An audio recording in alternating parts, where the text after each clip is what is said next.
Chosen ones, often seen as beacons of light and purpose in our universe, play an important role in this reality. But sometimes they can shine so bright that envious people feel the need to target them, usually with ancient rituals, potent spells, and secret covens. Witchcraft has long been a subject shrouded in mystery, intrigue, and fear, but today we are taking a deep dive into its true nature and the grave consequences that will be experienced by those who target chosen ones with it. But before we get there, we need to learn the truth surrounding chosen ones and the real hidden reason why wielders of witchcraft always attack them first. Why chosen ones are targeted. The concept of chosen ones isn't new. Across various cultures and belief systems, there have always been people believed to be selected by higher powers for special purposes. In Christianity, prophets and apostles are seen as messengers of God's will. In Hinduism, avatars like Krishna and Rama are viewed as divine incarnations sent to guide humanity. Similarly, indigenous traditions often revere shamans and spiritual leaders who possess unique connections to the divine. These individuals, regardless of their cultural or religious background, share a common thread. They are believed to be protectors, healers, and guides, entrusted with significant spiritual missions. They are the natural enemies of witches, although, as we'll discover, this isn't as black and white as it seems. So let's tie that in with stories from ancient cultures where witchcraft is used against a chosen one. Let's examine ancient Greek mythology, specifically the story of Medea and Jason. Medea, a powerful sorceress and daughter of King Aeetes of Colchis, falls deeply in love with Jason, the leader of the Argonauts. Jason arrives in Colchis on a quest to retrieve the Golden Fleece, a task that seems impossible due to the formidable challenges guarding it. Captivated by Jason's bravery and charisma, Medea uses her formidable magical powers to help him. She provides him with potions and advice that enable him to yoke fire-breathing bulls, sow dragon's teeth, and overcome the sleepless dragon that guards the fleece. Medea's assistance is crucial to Jason's success. With her help, he secures the Golden Fleece and they escape together, eventually marrying and having children. However, their relationship begins to unravel when they settle in Corinth. Jason, seeking to elevate his status and secure a more advantageous position, decides to marry Glos, the daughter of King Creon. This betrayal devastates Medea, who feels abandoned and humiliated after sacrificing everything for Jason. Medea's heartbreak soon transforms into a powerful and consuming rage. In a tragic and vengeful response, she uses her sorcery to enact a series of terrible retributions. First, she sends a poisoned robe and crown to Glos, which ignites in flames upon contact, killing her and Creon, who tries to save his daughter. This act of vengeance is horrifying, but Medea's retaliation does not stop there. In an unthinkable move, she kills her own children, aiming to leave Jason utterly broken and devoid of legacy. As a witch, despite having great powers to help, Medea was consumed by her emotions and ended up doing more harm than good, and this story is echoed in the realm of modern spirituality. Practitioners of the occult often speak of the law of threefold return, a principle found in Wiccan beliefs which suggests that whatever energy a person puts out into the world, whether positive or negative, will return to them threefold. This law underscores the importance of intention and ethical responsibility in the practice of magic. When harmful spells are cast against chosen ones, the negative energy doesn't merely dissipate, it returns to the sender with amplified force, potentially disrupting their life and spiritual path. The teachings of karma in Hinduism and Buddhism also echo this sentiment. Karma refers to the principle of cause and effect, where a person's actions determine their future experiences. Engaging in malevolent acts such as casting harmful spells generates negative karma, which ultimately manifests as suffering and obstacles in one's life. For those targeted targeting chosen ones, the karmic repercussions can be particularly severe. These individuals are often under the protection of divine forces, and any attempt to harm them disrupts the natural order, leading to significant karmic debt for the perpetrator. This is also because of the concept of the interconnectedness of all things, a recurring theme in various spiritual traditions. Quantum physics, too, suggests that we are all part of a vast, interconnected web of energy. When harmful actions are directed at individuals with high spiritual significance, the ripples of negativity spread far and wide, affecting not just the sender, but the broader energetic field. This interconnectedness means that the repercussions of such actions are far-reaching, impacting the sender, the target, and the collective consciousness. An illustrative parable from the Buddhist tradition highlights this idea.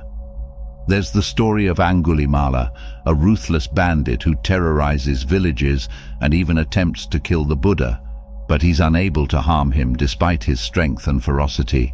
Instead, the encounter leads to Angulimala's spiritual awakening and redemption. The Buddha's divine protection and Angulimala's ultimate transformation illustrate that attempts to harm the spiritually chosen can lead to profound lessons and the eventual downfall of the aggressor. And that's a big part of the secret we'll be getting into today, how chosen ones can actually help attacking witches overcome their dark desires. But before we get there, let's examine this from the point of view of modern psychology without esotericism. Studies on the power of malevolent intention and thought reveal that our minds are potent tools capable of influencing our reality. Negative intentions, such as those involved in harmful witchcraft, can create psychological and emotional turmoil for the sender. This turmoil often manifests as guilt, anxiety, and fear, leading to a deteriorating mental state. When these intentions are directed against the chosen ones, the psychological backlash can be even more intense due to the spiritual forces at play. So, how do chosen ones protect themselves against witchcraft? While it can indeed affect the sender negatively, that doesn't mean the chosen one is completely immune to its effects. Protection from witchcraft. Here's a secret technique used only by experts in spiritual warfare. To safeguard themselves, adept chosen ones use mirror box, which stands out as a powerful and symbolic tool for deflecting and neutralizing harmful spells and energies. This practice, rooted in ancient traditions, embodies the principle of reflection and the natural law of cause and effect. The concept of a mirror box is both simple and profound. Essentially, it is a physical box lined with mirrors on the inside. When a person is under spiritual attack, the harmful energies are symbolically captured inside the box. The mirrors reflect these energies back to their source, preventing them from affecting the intended target. In Wicca, for example, mirrors are often used in rituals for protection and deflection. They are seen as barriers that can turn negative energies back to where they originated. A mirror box operates on the same principle, but in a more concentrated and potent manner. The mirrors within the box create a closed loop, ensuring that the malevolent energies are not only deflected, but amplified as they bounce around, ultimately returning to the sender with increased intensity. But the use of mirrors for protection is not confined to Wiccan practices alone. In Feng Shui, an ancient Chinese practice focused on harmonizing individuals with their surrounding environment, mirrors are strategically placed to reflect and neutralize negative energies. The Bagua mirror, for instance, is a powerful tool used to protect homes and individuals from harmful influences. This concept can be applied in personal protection rituals, where a mirror box serves as a personal Bagua, safeguarding the individual's spiritual space. Beyond the mirror box, other protective measures can be employed by chosen ones to guard against stronger witchcraft. The most obvious one would be prayer, however. Another such method is the creation of a spiritual shield through visualization and intention. This technique involves meditating and visualizing a shield of light surrounding oneself. This shield acts as a barrier, preventing negative energies from penetrating while allowing positive energies to flow freely. The color of the light can vary depending on the desired effect. White light for general protection, blue light for calm and peace, or gold light for divine connection and strength. But no protection is as simple and effective as the use of salt. Salt has been regarded as a purifying and protective agent in various cultures throughout history. In many spiritual traditions, salt is used to cleanse spaces, objects and individuals from negative energies. Creating a circle of salt around oneself or sprinkling salt at entry points of a home can form a protective barrier against spiritual attacks. This simple yet effective method is grounded in the belief that salt absorbs and neutralizes harmful energies, rendering them powerless. Crystals also play a significant role in protection against witchcraft. Certain crystals are known for their protective properties and can be worn as jewelry, carried in a pocket, or placed in living spaces. Black tourmaline, for instance, is renowned for its ability to absorb and repel negative energies. Amethyst provides a protective shield while also enhancing spiritual awareness. Clear quartz can be programmed with protective intentions, amplifying its efficacy. By keeping these crystals close, chosen ones can create a constant protective field around them. Incorporating prayer and invocation into one's protective practices can also be highly effective. Many spiritual traditions emphasize the power of calling upon higher beings, angels, or deities for protection. Reciting specific prayers, mantras, or affirmations can invoke divine protection, creating a strong spiritual defense. For example, in Christianity, the prayer to St. Michael the Archangel is often recited for protection against evil forces. In Hinduism, invoking the protective aspects of deities like Durga or Hanuman can offer powerful spiritual support. But if you're too busy to engage in any of these practices, then you'd probably prefer a more passive type of protection. That's where maintaining a high vibrational state comes in. Negative energies and witchcraft are less likely to affect individuals who vibrate at a higher frequency. If your vibrational state is high enough, you might not even need to worry about any of these things. Visualization techniques are powerful tools for this purpose. One effective method is to meditate and visualize a protective bubble of light surrounding your body.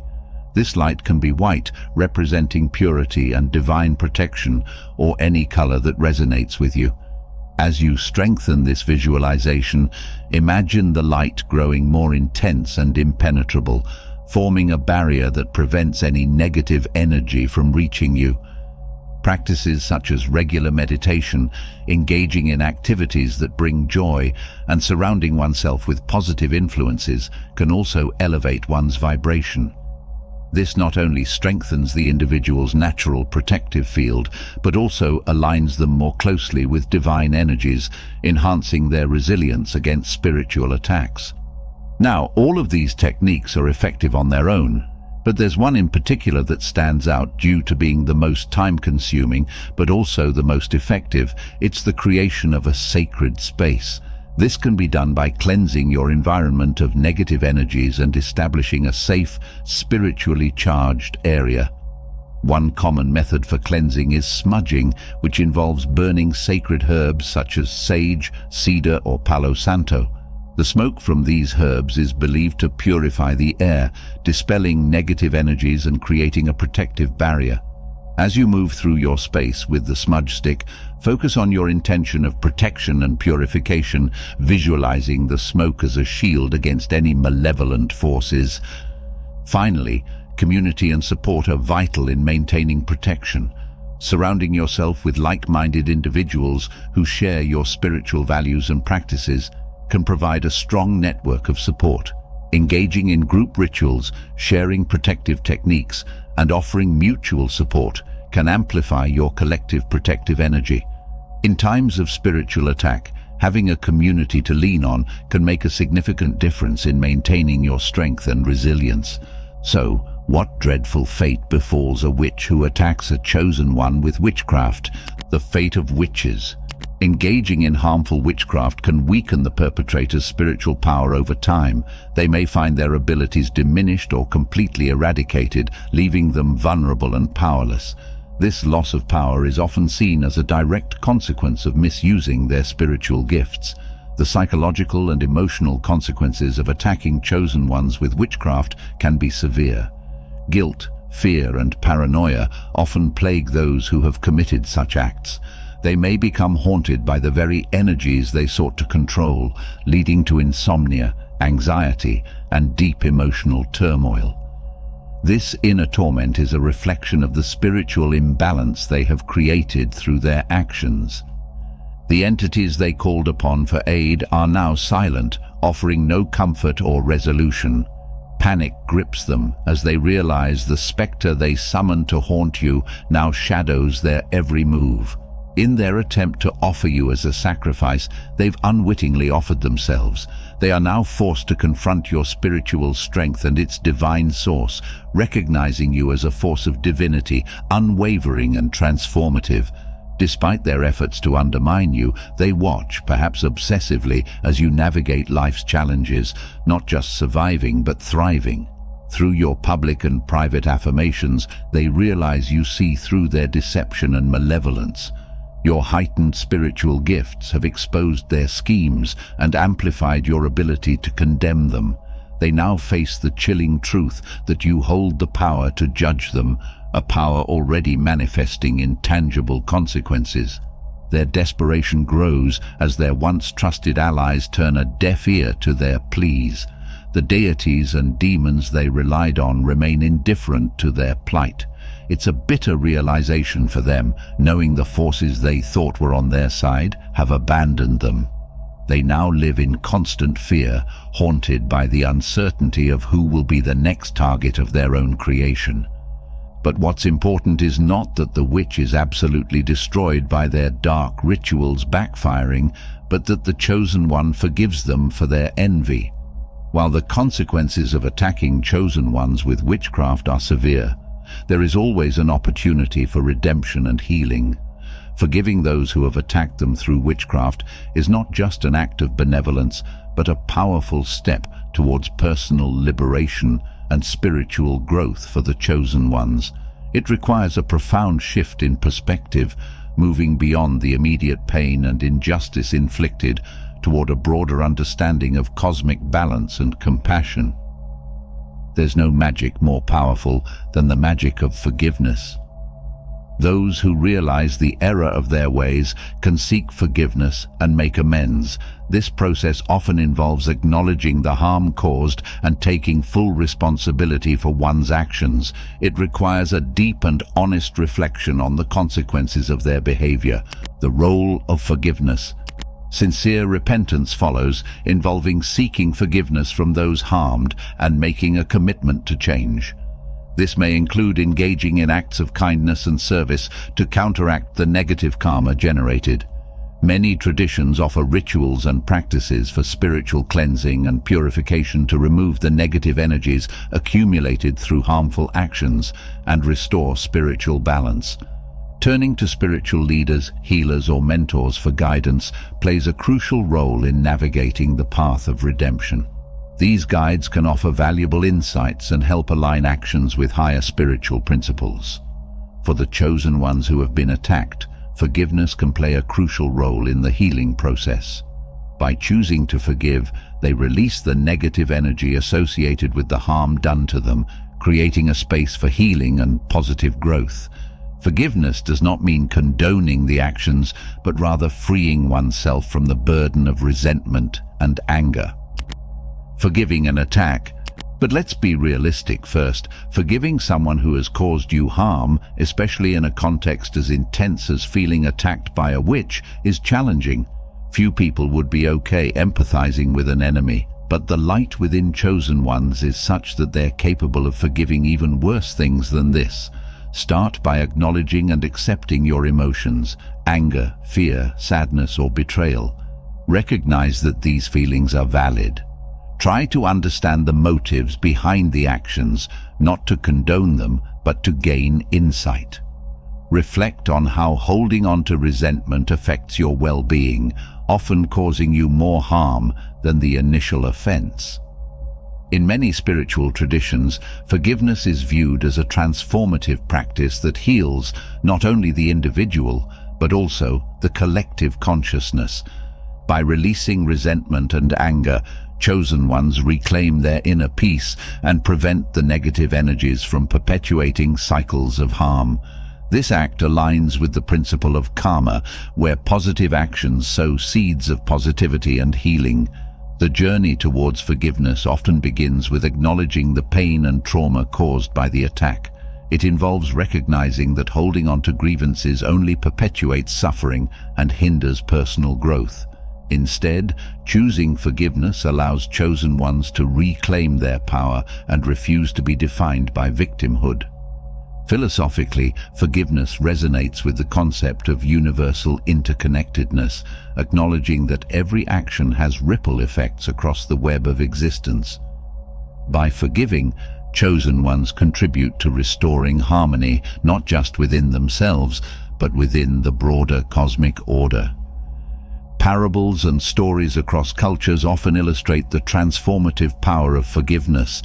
They depict individuals who, despite enduring great injustices, choose compassion over retaliation. These narratives emphasize that forgiveness is not a weakness, but a profound strength that transcends ego and empowers the spirit.